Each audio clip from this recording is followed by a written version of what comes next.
because you got a lot of time. But I'm just telling you, save your I don't money even for want the to think wedding. about that. If you went to the playground and you can have anybody not on the Blazers and you're going to play 2-on-2, who are you showing Any up? one player? Yeah, you got one player. It's a 2-on-2 game. I'm showing up with Kevin Durant. Ooh, okay. I think that's pretty easy. I think you're winning that game. Yeah. but I'm not sure. If LeBron shows up with Steph, that's pretty good. I'd watch that.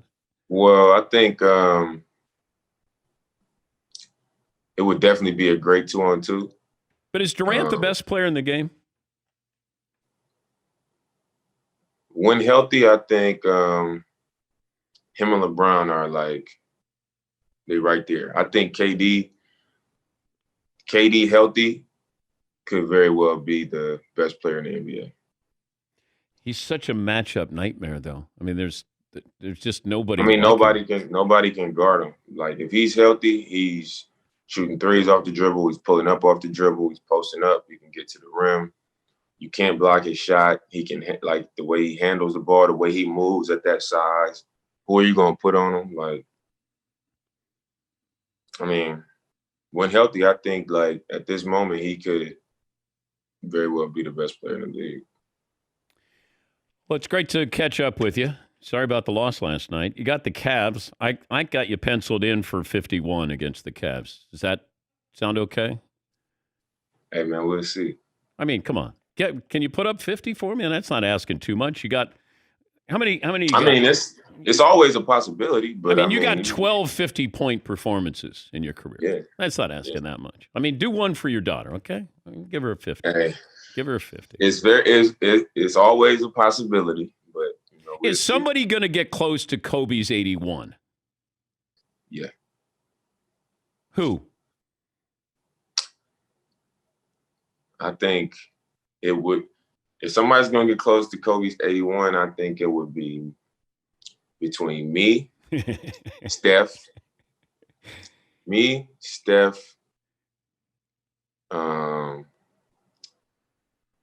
Devin Booker can really get hot.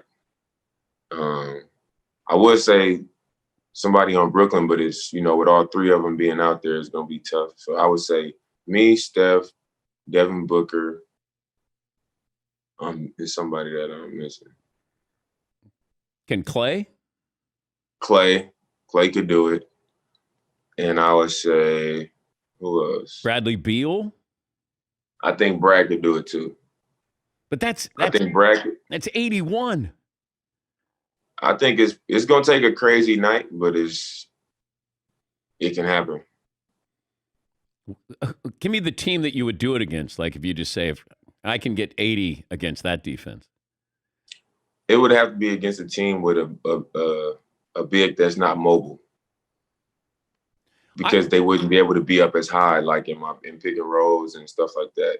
I think the Pelicans. I'll be able to get a lot of these. Dame, I think I could get 10 against the Pelicans. See, the thing with the Pelicans is they play hard as hell. It's just a lot of lapses, It's a lot of lapses, like throughout the course of the game. But it's not an easy game, Like Lonzo Ball plays good defense. He's long. He plays hard. It's not a walk in the park. I know people put big games on them, but it's just because it's more so because of lapses than it is because they just, Eric Bledsoe too. Like it ain't no pushover. It's not an easy game out there. Yeah, but I think I could probably get a bucket, right? Like a defensive lapse, I could get you leave me open from like 15 to 18, bang, it's down, man. Maybe, man. I don't know your skill. I don't know your skill level, man. I did research homework on you. I just say you check YouTube, you're gonna see it. There'll be flack or hate or whatever you want to call it, but his approach, how hard he plays, how aggressive he is, how much he cares. He's a good person off the court. He definitely has an argument for that. Is he better than you? I don't think no point guard in the NBA is better than me. Well, Magic's the best of all time, right? I think that's consensus. A lot of people say that. Okay, where's Steph Curry on that list? I think Steph would, it depends on what you're going off of, the quality of the player. Like if you just line these two guys up, or what has this person accomplished in their career? And, Steph has two MVPs, a unanimous MVP, back-to-back titles, 3 total titles. The resume is there. So I think if you ask 10 people, 7 of them or 8 of them would probably come back and say, Steph is right behind Magic. And the way he's changed the game, the excitement, with his style of play. And I think he's changed the game more than any other player, Dame. When you think about everybody who steps on the floor, you can be 5'5", you can be 5'10". You don't have to be 7 foot. You don't have to jump out of the gym. Like Steph gave everybody hope that they could somehow do this, even though, nobody's going to be able to do quite like what he's done. But he does give you that. We can't be like Mike. We may want to be like Jordan. We feel like we can be like Steph Curry. Yeah. Yeah, I mean, usually when you got an NBA superstar, is somebody with, great gifts, God-given things, 6'6", 6'7", super athletic, things that, if your parents don't have that genetic makeup, like you can't be that. And then you have, guys that just work on it, and, guys who just, they make themselves what they become. And I think that's what Steph is a product of. Now, obviously, he's not 5'5", he's 6'3", and his dad played in the NBA. So it's there are things there that give him an advantage as well. But a guy that's 5'9" and 5'10" could follow what he does, and have a chance. Is he a better shooter than you? I think Steph is the greatest shooter of all time. Yeah. Are you second? I think I'm top 5. I think I'm top 5. It's been some great shooters. Okay, who else is in there though, Dame? Okay, so you and Steph top 5.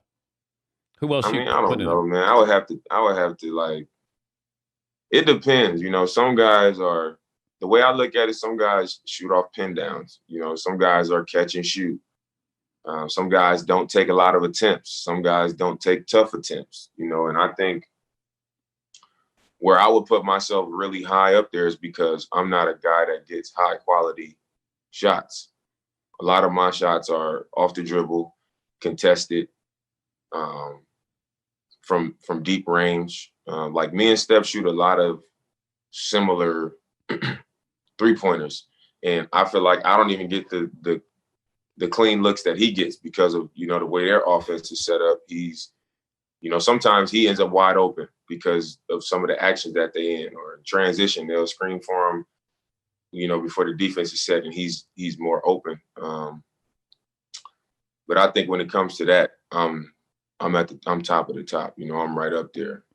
He's Damian Lillard. He's the Blazers guard. Where's your patience level with this team? With my team? Yeah, make the playoffs, okay, but like win a championship. Like you. Yeah. That's how greatness is defined at the end. It's like how many championships you got. You don't have those things. I would say this, like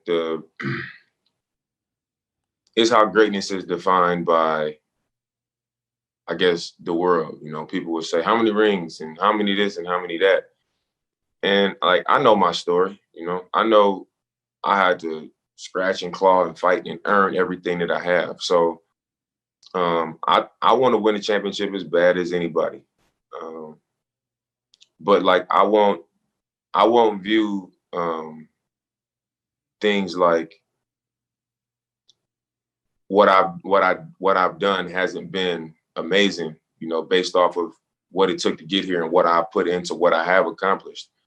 So like, I feel like what I've done has been greatness, but do I want to accomplish the ultimate? That's what makes the situation that we've been in the last few years frustrating, because you just want to to experience that. You want to get to the mountaintop and be that last team standing. You know, I think that's where the frustration is.